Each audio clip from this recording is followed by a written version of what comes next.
ओम श्री गुरवे नमः। ओम शांति शांति शांति। गुरुर्ब्रह्मा गुरुर्विष्णु गुरुर्देवो महेश्वरः। गुरुर्साक्षात् परब्रह्म तस्मै श्री गुरवे नमः। ओम शांति शांति शांति। प्रणाम भगवान। आलू वाले बाबा जी का दिव्य ग्रंथ मणि रत्नमाला चल रहा है, जिसमें कल के सत्संग में बहुत ही सुंदर उपासना के माध्यम से गुरु शब्द का रहस्य खोला कि गुरु कौन है, कितने प्रकार के हैं, उपासना से क्या बेनिफिट है, और जो बाकी गुरु हैं, सांसारिक गुरु हैं, वो सब अविद्या में ही पटकने वाले हैं। जो सर्वोत्कृष्ट ज्ञान का गुरु है, जो सांसारिक बंधनों को कटवाकर स्वरूप बोध करा देता है, वही सद्गुरु कहलाता है। ये बात चल रही थी, अब आगे लेते हैं।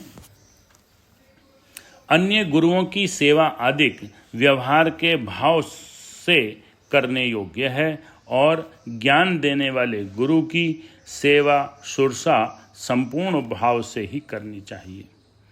रात्रि 4 पहर की होती है। संसार रात्रि रूप है। यात्री रूप संसार रात्रि होना चाहिए। रात्रि रूप संसार में 4 पहर के पिता आदिक 4 गुरु रूप हैं। 5वें पहर में सूर्य उदय होकर प्रकाश करता है। इसी प्रकार 5वां ज्ञान गुरु सूर्य के प्रकाश के समान है। जिस प्रकार सूर्य उदय होने पर अंधकार का नाश होने से कमल प्रफुल्लित होता है, इसी प्रकार सूर्य रूप ज्ञान गुरु से आत्म रूप कमल प्रफुल्लित होता है। वेद की सब श्रुतियाँ सिर के रत्न के समान अनेक चरण कमल में है। वेदांत रूप कमल को प्रफुल्लित करने में जो सूर्य के समान है, ऐसे गुरु को हम नमस्कार करते हैं।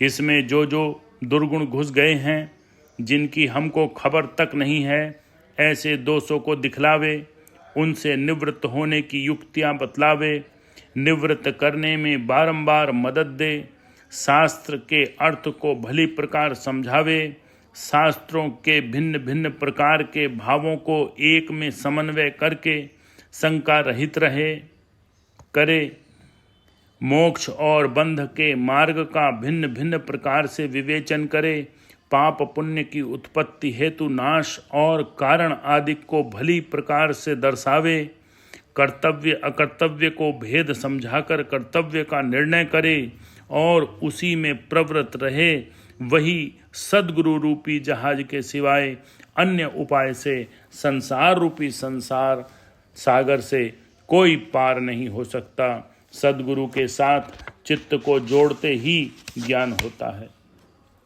ज्ञानी गुरु की महिमा अपार है। जिससे ऐसे पुरुष से सद उपदेश ग्रहण किया है, उसका कहना ही क्या है। उसने सब कुछ कर लिया और सब देवों को तृप्त किया। ऐसे गुरु की सेवा करने वाले के लिए स्वर्ग घर में है। साम्राज्य की लक्ष्मी उसकी दासी समान है। सौभाग्य आदि गुण समूह अपने आप उसके देह रूप घर में आकर वास करते हैं। संसार महासागर से पार जाना उसके लिए सहज है। हाथ में आंवले के समान मोक्ष सुख बिना प्रयत्न ही आ जाता है। ऐसा पुरुष शरीर रहते हुए भी शरीर से रहित परमानंद स्वरूप होता है। उसे धन्य है, बारंबार धन्य है। इस तरह से बताया कि जो सद्गुरु हैं, उनकी उपासना करके हम इस भव सागर से पार उतर सकते हैं और अपना जो आइडेंटिटी का अध्यास है उसको समाप्त कर अपने स्वरूप को जानकर सदा के लिए जो मुक्त हैं, उसी मुक्त स्वरूप, मुक्त तत्व को जानकर उसी में रह सकते हैं।